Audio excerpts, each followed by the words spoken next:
welcome back, everyone. Let's start fresh. Our key points from last week, for those just seeing the recording.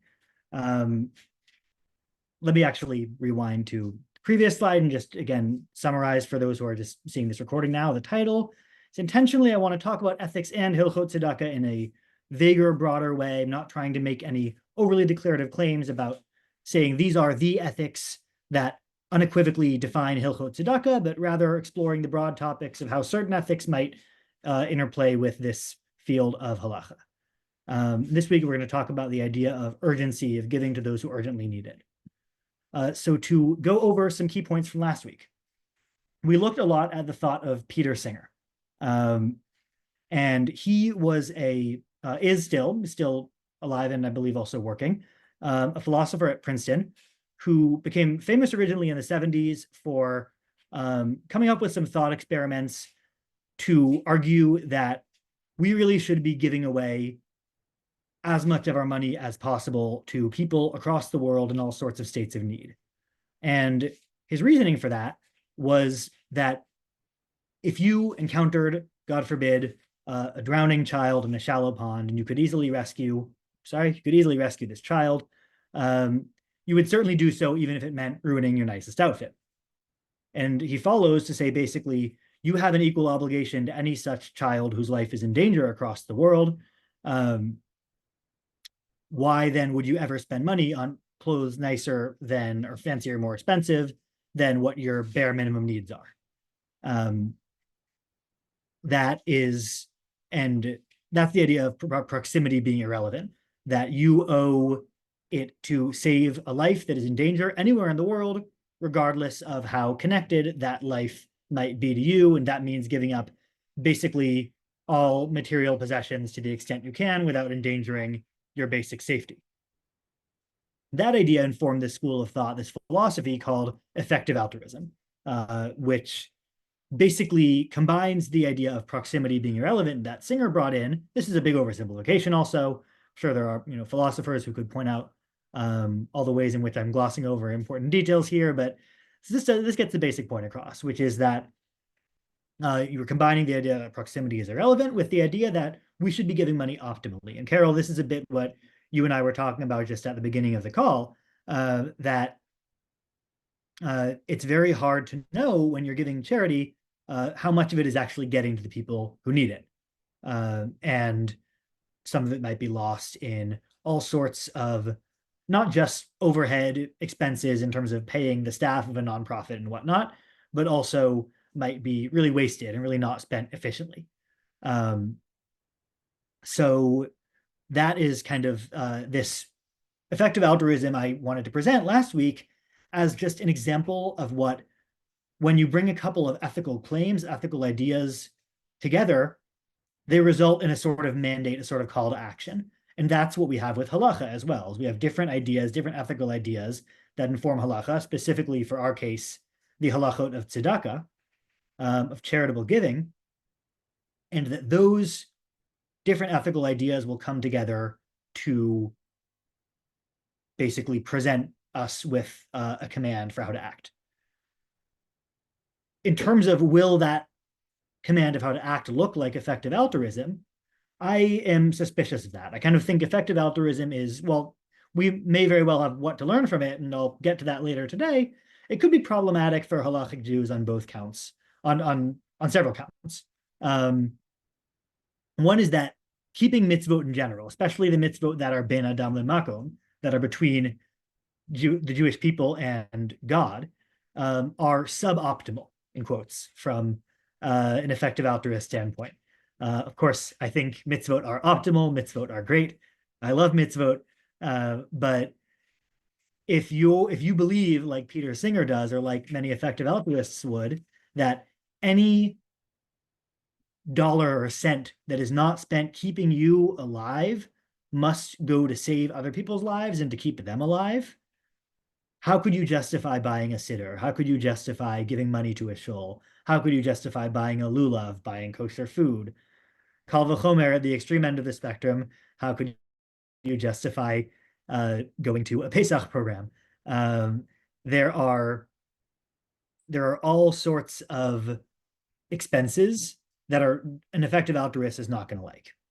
And then the other one is this idea that the other reason that I'm suspicious that the ethical mandate that is going to come from, or that the practical mandate that will come from our ethics regarding Hilchot Tzedakah, that I'm skeptical that will mesh with effective altruism, is, in the words of George Costanza from Seinfeld, we're living in a society.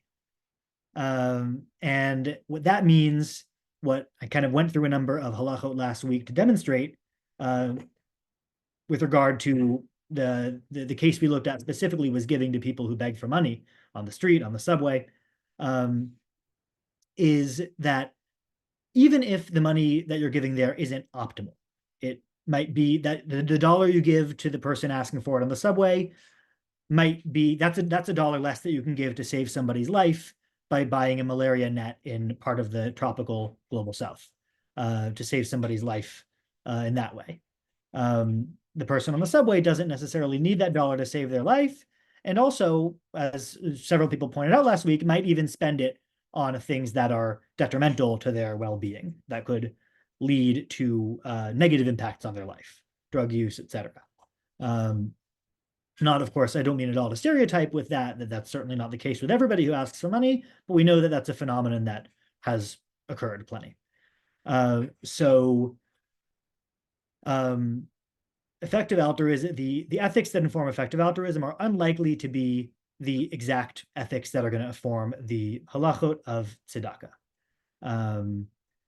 Because we are living in this, we have this idea in Hilchot Tzedakah that we're living in a society, you got to be nice to people, you got to give to people, or at least there's value in giving to people, even when it won't be optimal from an effective altruist standpoint. Any questions on that? I realized that was last week's whole session, kind of just to go through. Okay. Going to move on then to a chart I shared last week, which basically illustrates first what we see with effective altruism, two ethical claims in this case. Obviously, there are going to be more than just this at the more intricate levels of the philosophy, but this is for the sake of example. We have this idea of optimality, saving lives is good, and you want to maximize the number of lives you can save. The more lives, the better. We have ethical claim number 2. Proximity of the lives you're trying to save is irrelevant. You have this mandate applies to save as many lives as possible to anybody who is in danger anywhere in the world. And that brings us to the ethical mandate of effective altruism, which is to give away as much of our money as possible so that we maximize the number of lives saved globally. I want to try to create a similar chart for Hilchot Tzedakah, with, of course, the understanding that this will not be perfect. I could not possibly, as I said at the outset, sum up this entire area of Torah in just a few sessions, but we are going to have a number of different ethical claims that are all going to combine in this to deliver a mandate for behavior. So, which are the halachot that we see in the Shulchan Aruch, in the Mishnah Torah, in the writings of various poskim, in the way that we live our lives in terms of practical halacha today. So we spent last week essentially filling out bubble number 1, saying ethical claim A is that proximity matters. The proximity of the people receiving your help matters because, as I mentioned just a minute ago, we are living in a society where we have to be nice to people and we have to give to people, even if it's not necessarily the most effective type of action to take mathematically.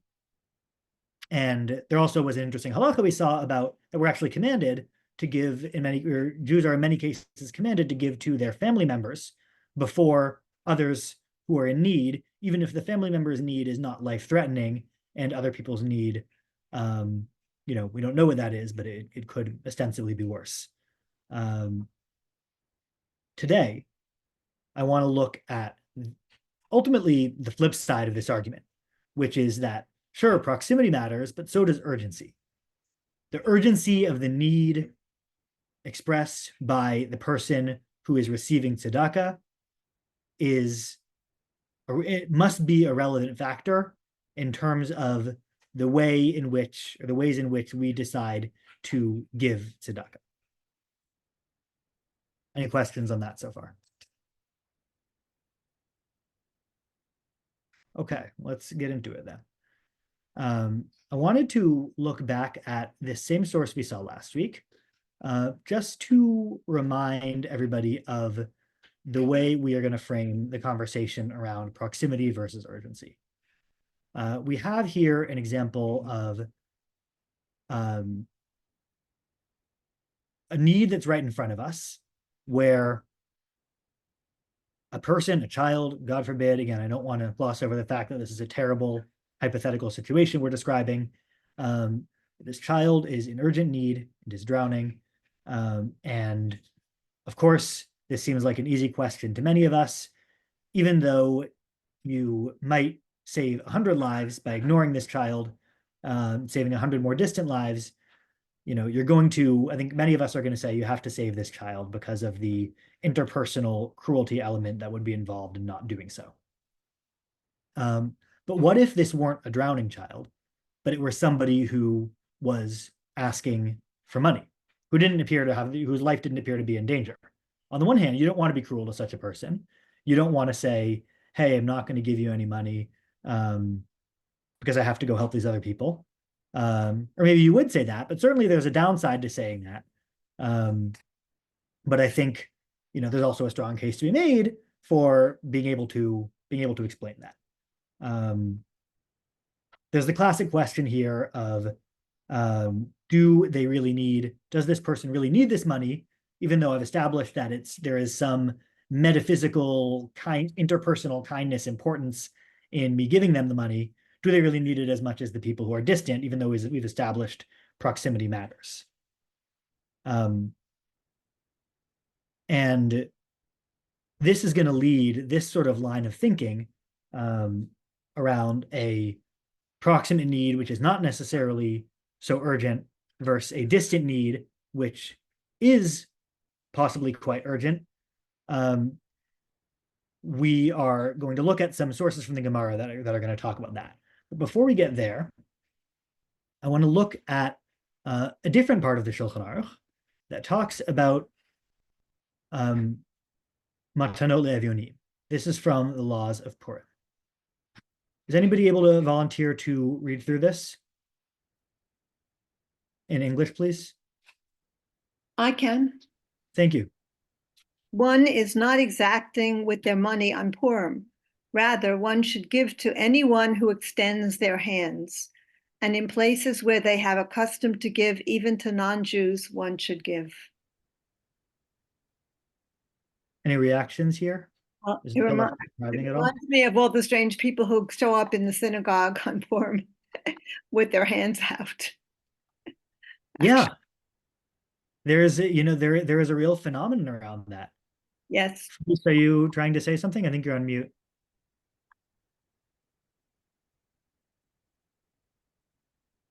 Oh, we can't hear you.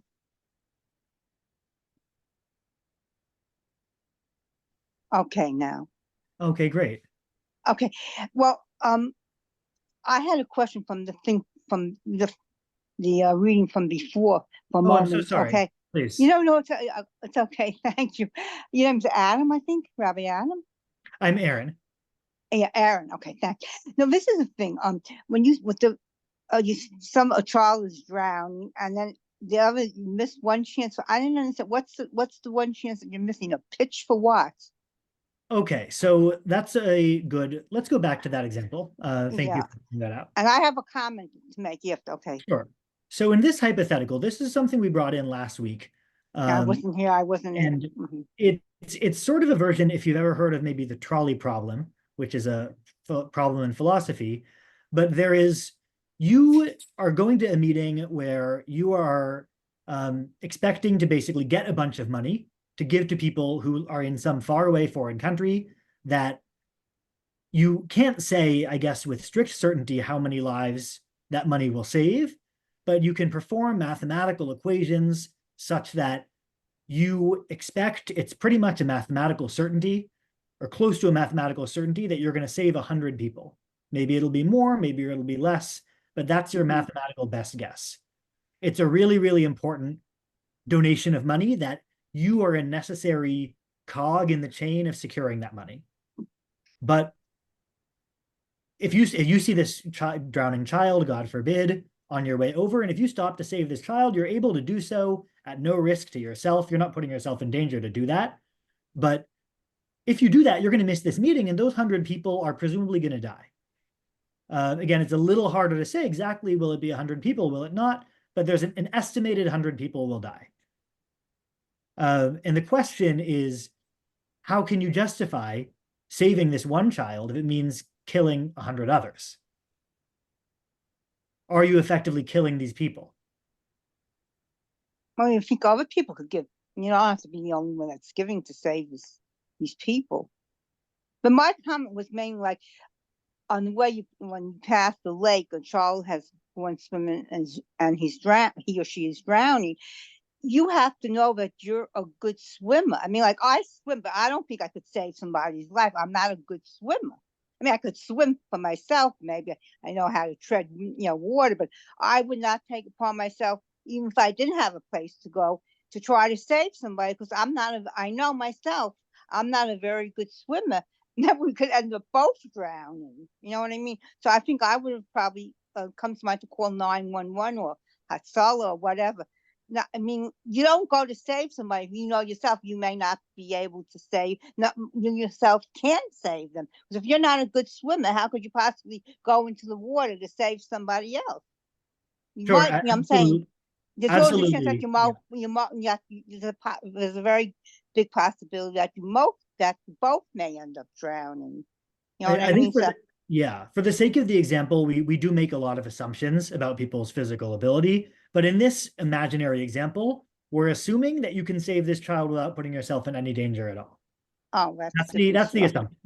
And then where I was going with connecting this to the example of somebody asking for money is, when this question has been posed to different groups of people, and almost everybody, when posed with this question, says you have to save the child, even though the math ethically doesn't make sense. However, what if, let's change this example a little bit, and what if instead of stopping to save a drowning child, you're stopping to save somebody who is begging and says, please, please, please, I need money so badly. And you can't tell necessarily that they're in bad shape, but would you stop and give them money in that case? And we're going to get to some sources that will help answer that question about what the halachic view is there. But this is more about framing how there's a spectrum of examples here, from on the extreme one end, a drowning child, God forbid, to the extreme other end, somebody who just could use $1. And in the one case, most people are going to say you probably have to save them. In the second case, most people are probably going to say you don't have to give them the $1. But then the question is, where's the line in between, and what factors help us determine that? So that's what we're going to get to as we go on. Does that give a little more clarity? Well, the thing is, you have to know if you could really save the child, number one. And number two, the train may be late. You don't know. You may not miss the train. There's always a possibility. A train's supposed to leave at 8, but there's some kind of mechanical problem that won't leave until 8:15 or 8:30. You know what I mean? You're not guaranteed that the train is going to leave on time, right? There's a chance that it may not. Yeah, no, because there's a chance that you may be able to save the drowning child and also make a train. The train is late for whatever reason. You know what I mean? Or take a taxi instead of a train, or take a bus. You know what I mean? There may be other means to get to a place, where the expected saving are 100 lives, taking into account that the total possibility of your success. I think, and then there's always a possibility you may not be successful. There's a probability of your success, but it's not a definite thing. What if you go into this, what if you go into this meeting and you want to give a pitch about saving whatever, and then there's only a handful of people. You expected to have at least 25. There are only 5. Please, these are all absolutely good, real uncertainties that could occur in real life. But we're going to move on now to the next topic. I appreciate you pointing that out.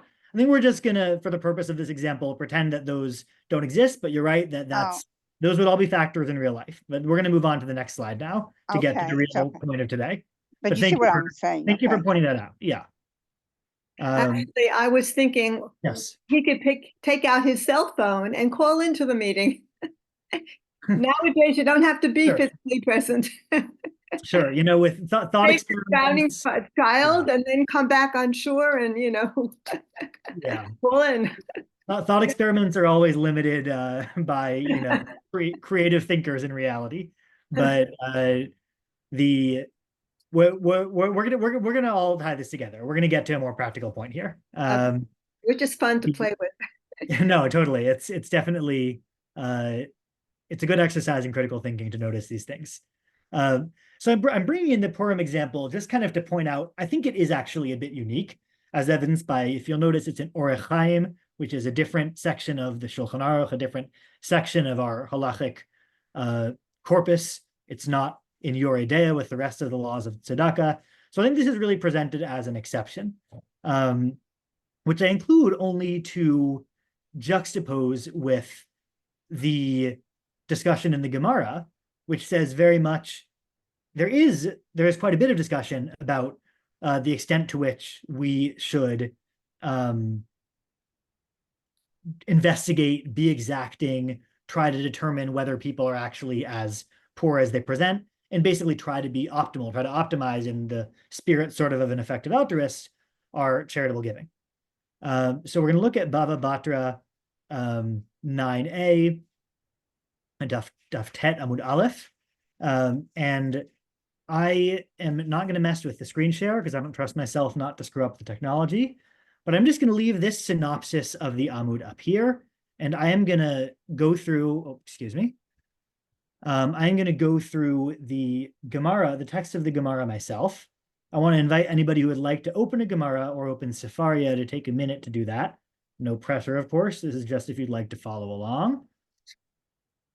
But we are going to take a bit of a look into how the Gemara thinks about investigating or assessing the level of need or the level of urgency when people ask for money, ask for tzedakah. So this is toward the middle of the Amud. If anybody has a Gemara open, Moshe, is your hand up or just resting? Okay. All right, so begins Amar Rav Huna toward the middle of the page. It says Amar Rav Huna. Rav Huna says Bodkin lemizonod ve'ein bodkin lichsut ibait emakra ve'ibait emasvara. Rav Huna is going to be one of our interlocutors along with Rav Yehuda, and he says that charity collectors should assess the level of need, level of urgency when somebody asks for clothing, when somebody asks for food. Oh my gosh, I wrote it backwards here. So I'm sorry for the confusion on the page, but Rav Huna says, that's a typo on my part, that we should assess urgency of those who ask for clothing, for those who ask for food, but not of those who ask for clothing. And he brings both a logical and a textual proof for this. Ibait emakra ve'ibait emasvara. Ibait emasvara, hai kami baze v'hai lo kami baze.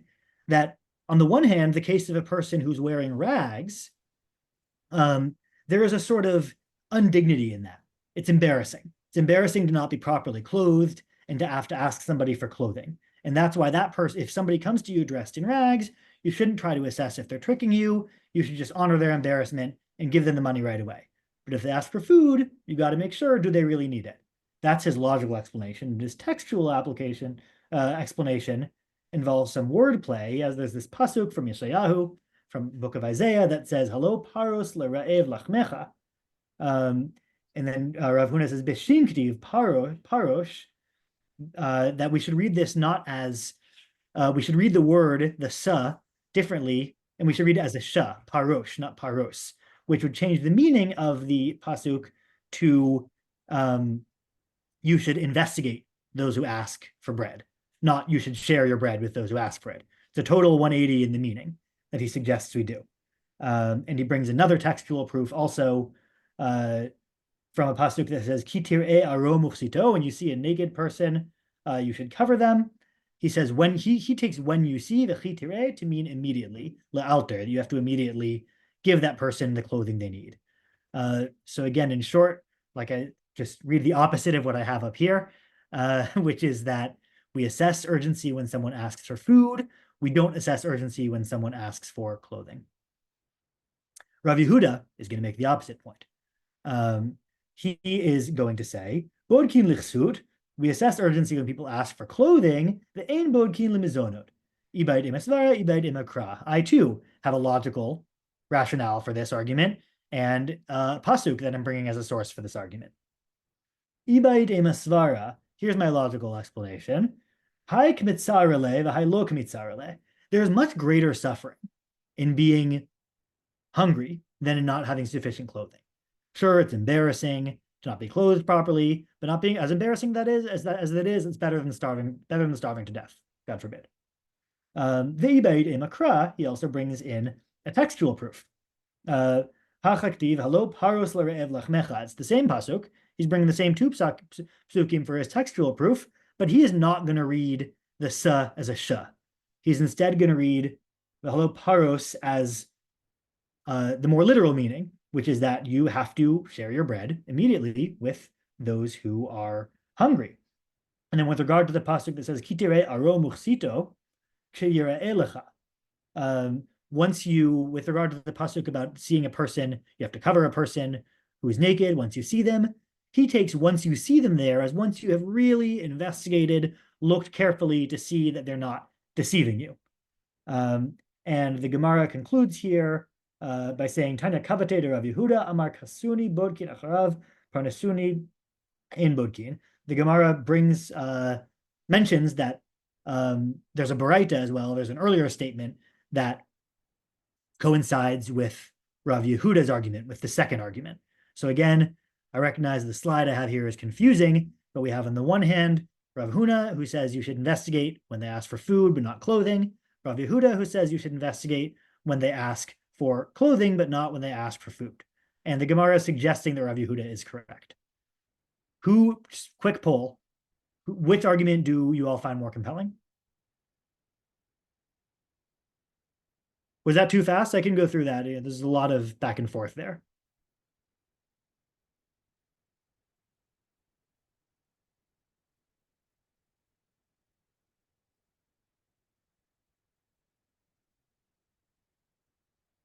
Oh, Felice here. Okay. So every time you have to unmute me, I can't unmute myself. You should be able to unmute yourself, but it's easier. I can do it for you.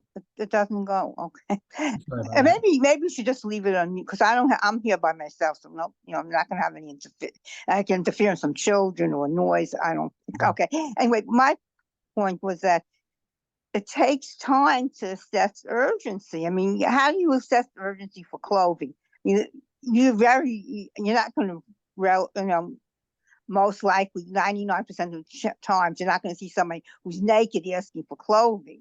That person needs to go to a hospital, a mental to be evaluated for this other problem. It's not that he needs clothing. He needs help mentally. That's number one. And number two is if somebody asks for food, you don't know what they're going to do with the food. I mean, like I remember once when I was going to Brooklyn College, it was summer school, yeah. And somebody was not standing out begging for food. And it just so happened to be near a bagel shop. So instead of giving him money for food, I went in and bought a bagel and cream cheese. I mean, in other words, I bought food for them. I myself paid for the food, and then I was able to give it to the person. And the person was like a little surprised, like he's asking for money, and I was giving him food. But I just felt that he said he's hungry or something. I need food, whatever. But I don't know if he really was, when he ate last. But I figure I'll give him the bagel, and if he can't eat it right then he could eat it later. So I'm saying, I felt like that was a chance that opportunity came my way, that there happened to be a bagel store right near where this person was asking for money or food, whatever. I mean, this was many years ago. But in other words, like if you could help them for the moment, I think it's better to help them, and you're giving them something, and it could be used. I mean, if he wasn't hungry, really, he could give it to maybe somebody, one of his friends who he knows doesn't have food. Yeah. do you understand what I'm trying to say? Like, if you could do something to alleviate the matter, right away, I think that's the best kind of, assumption. Like, if you could buy food and give the person food, it's better than giving them money for food. Absolutely, you're bringing up a very important point. It's a very important point, and I think practically, it's not really something I think I have the capacity to give an answer to one way or the other in terms of what we do on a daily basis. But it is hard to assess urgency, and it can be. We're going to talk next week a bit more about the concept of dignity in giving, but it can be embarrassing for the person who's asking to be involved with assessing the urgency of their needs. So you're raising an excellent point. And we are gonna move on to look at what some of the halachot say here, but that is almost more central a point that I'm prepared to give. I don't think there is an easy answer to that one, at least in the scope of today, but I appreciate you bringing it up. So let's look at two halachot here from the Shulchan Aruch. First of all, we have quite simply, feeding the hungry should precede clothing the naked. Okay, there is the Shulchan Aruch in one place ruling in accordance with our Gemara. And in another place, just a few seifim later, 3 seifim later, we see a more specific answer. If one comes and says, give me food, no investigation is made. But if he is destitute and asks for clothing, the case is investigated. And if he's found worthy, he's immediately furnished with raiment, which I guess means clothing. I bring this in just for context to show you that the Gemara does give a practical answer, the Shulchan Aruch does give a practical answer based in part on our Gemara. But really, I think the key point, the upshot of this Gemara here for the purposes that I'm trying to express today, is the recognition that this is actually relates, I think, quite a bit to your point, Felice, that investigation and trying to optimize the giving process does matter. There are real, every dollar you give to cause X can't go to cause Y. Every dollar you give to clothing can't go to food. However, it has downsides. And one of those downsides is the embarrassment for the people involved. And as we saw from the Gemara, there are compelling, different types of need can be either equally compelling or just both compelling in different ways. And they can take a real cost on the human interaction that's involved in the charitable giving process. So I think it is no coincidence that the format of the two Rebbeim in the Gemara going back and forth is so parallel. I think it is really meant to represent the idea that there is a push and pull, a give and take here around the competing needs that is not simple to resolve. Any further thoughts on this before we move on to the final source, or the final two sources?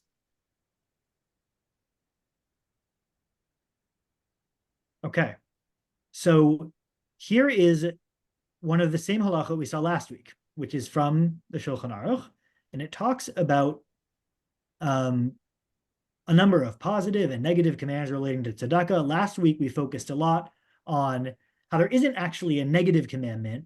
It doesn't say you shall not refrain from giving to somebody who asks, but rather it says you shall not harden your heart.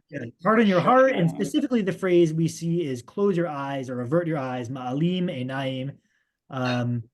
You shouldn't look away. You shouldn't disrespect the person who's asking through treating their ask as insignificant or unimportant. The person who does that is called Belial, is called wicked, and it's regarded as a form of idolatry.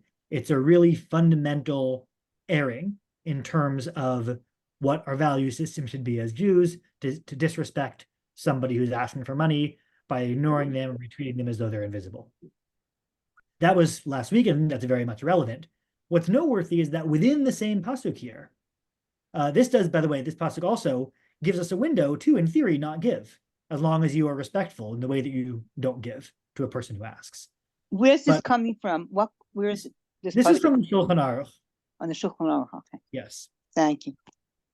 And then the last line here, which I've bolded, I think offers a bit of a counterpoint, which says, well, it's true, you aren't necessarily forbidden from not giving. You have to be very careful that you are not going to deprive somebody of life-saving care when you don't give to them. You could bring yourself to bloodshed. You could become the cause of bloodshed if the person who is asking you for aid dies because you did not give it to them, or you didn't give it to them quickly enough. So this is essentially encapsulates the entire thesis that I've been developing since the beginning of this year, which is, and since last week's as well, which is that on the one hand, proximity matters. Being kind to people matters, even if it's not optimal.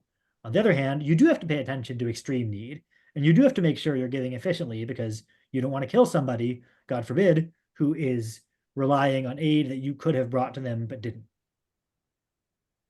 The Gemara is going to shed a little bit more light on this, and again, like as several people have commented, this, is often easier said than done. The investigating process is hard, but if we take nothing else away today, it's just that it matters, and that it's important to carry these two ethics which are in tension with each other with us throughout our charitable giving. Let's look as well at the Gemara that's going to deal with a similar idea.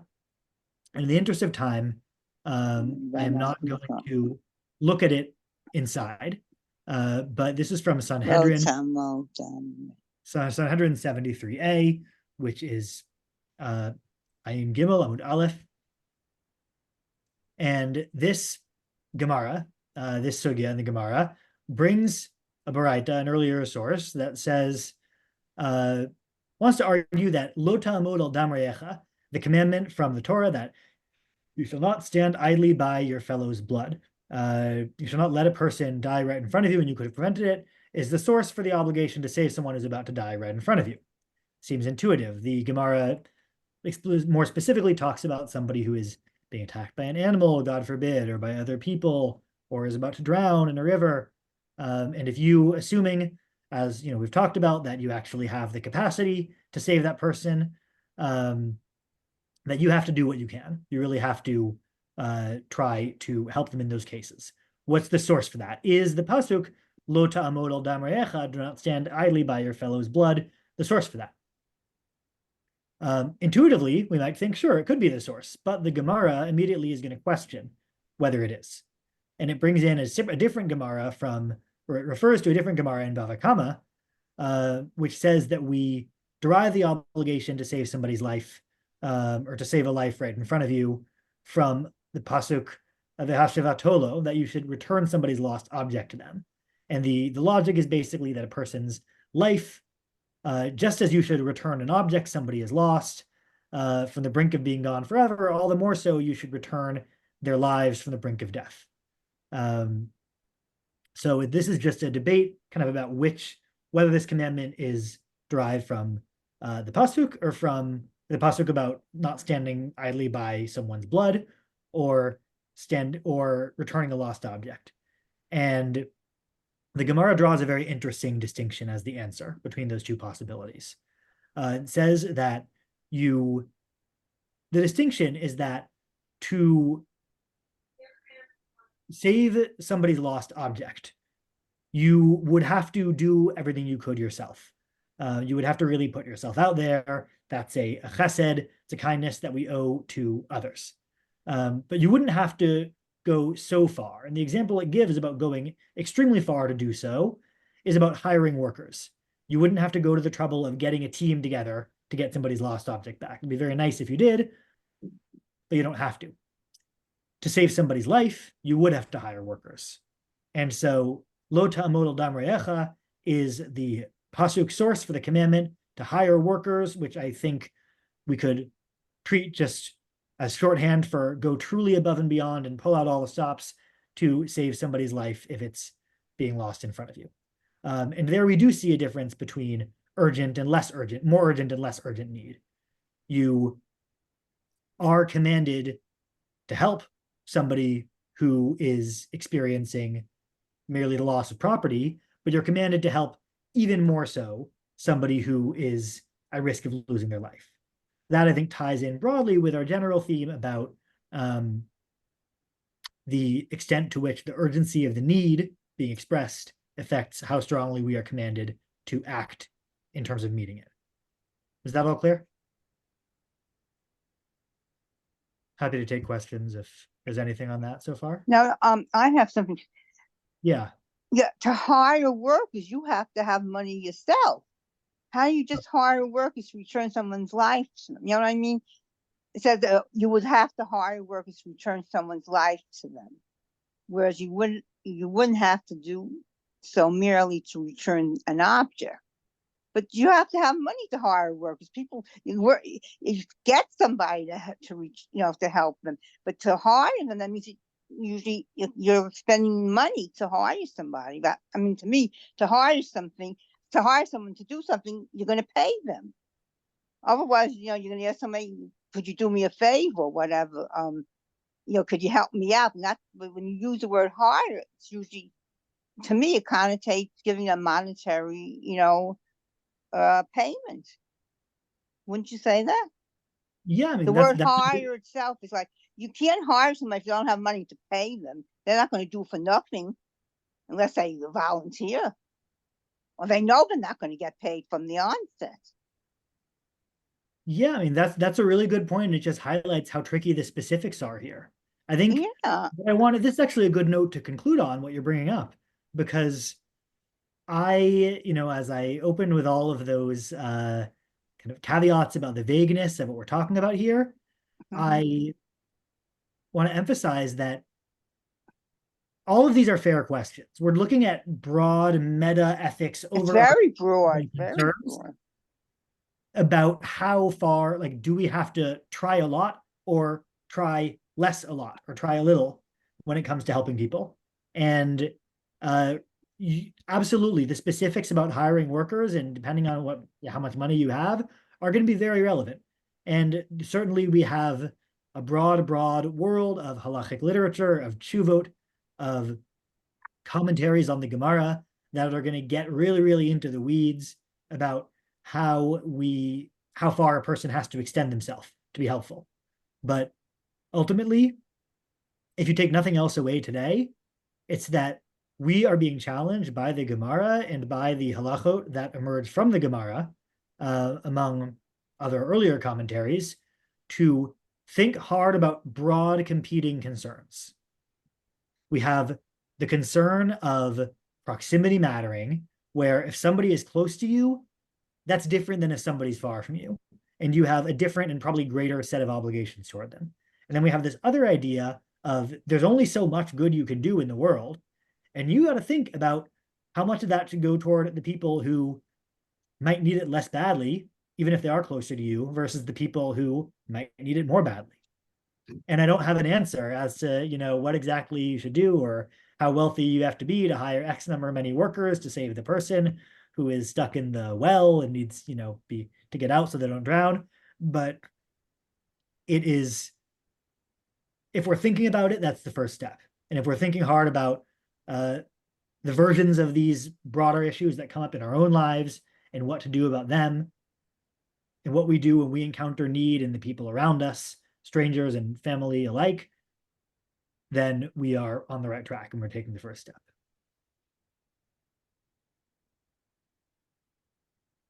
That's all I have for today, and I'm happy to take a last comment or two before we finish. Yeah, I have a comment. I mean, I spoke with somebody else to speak to them on before me. Carol, do you have anything to add, or Moshe? Yeah. It's very nuanced. It really depends on the situation. Mm-hmm. That's right, Carol. And your individual judgments. So many factors. And there may not be time to think about it. You just have to do it. Sometimes you just have to do it. Yeah. And you think too much, it may be too late, right? Right. No, I just wanted to money and you have to jump in the water. Oh. Well, I want to hear that. Carol, I couldn't hear what you said.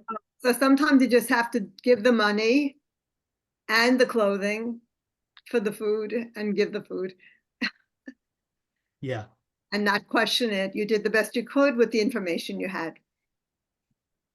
absolutely. Always good advice. That's a nice way. That's a good way of putting it, Carol. Now, I just want to say a quick incident that happened with me.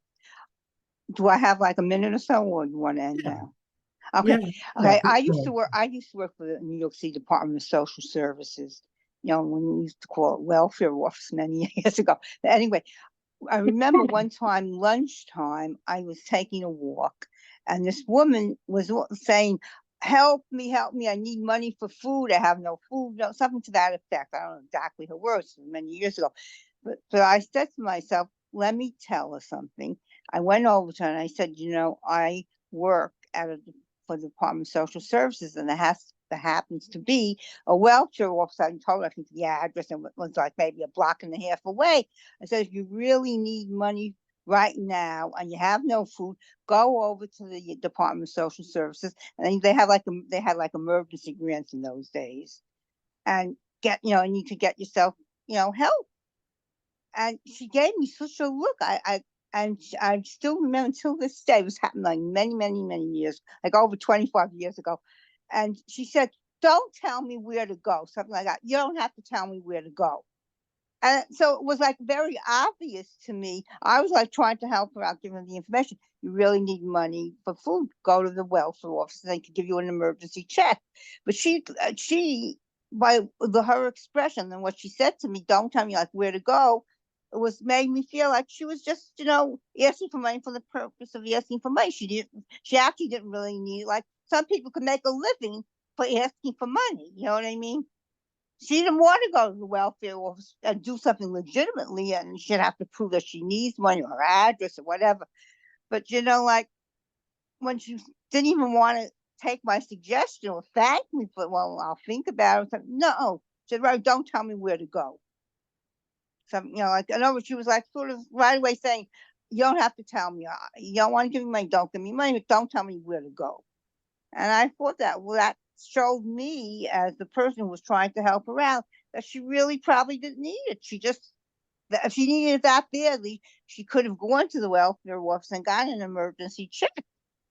But for her to say, oh, don't tell me where to go, it's like, well, how bad do you really need the money? I mean, if you don't even want to go to see, you can really get something, to get some money.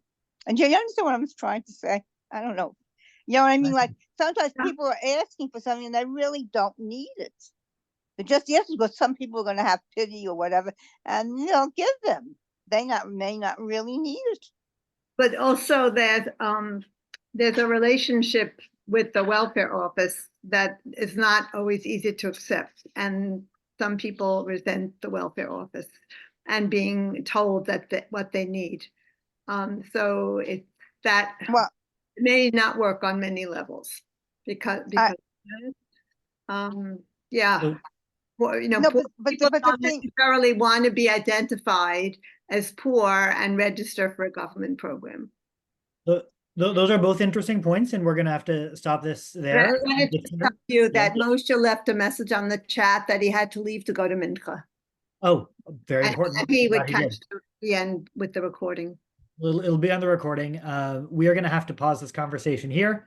Thank you all so much for all your contributions today and the interesting insights and stories. I have a lot to think about, and I look forward to hopefully seeing you all this time next week, or an hour ago. I think you need more than 3 weeks to do this. My opinion. I think you And need there's a more lot than of 2 weeks to do discussion. this. I mean, don't you Yeah. agree, Carol? You can't. I don't think you could do this in 3 weeks, 3 sessions. Actually, Rabbi Linzer did this with us a while ago, and it was a totally different approach. So I'm finding this interesting. Yeah, that's true, Carol. I remember that was from the Kabbalah. But I believe his recordings from that. It was also 3 sessions, and I think that's still available on the website somewhere. It's very different than this. You're right, Carol, because I attended that. Yeah. He knows a lot more Torah than me. All right. Well, thank you all so much. And feel better. I appreciate that. Okay. To see you all soon. Okay. Good night. Thank you. Good night. Bye. Uh,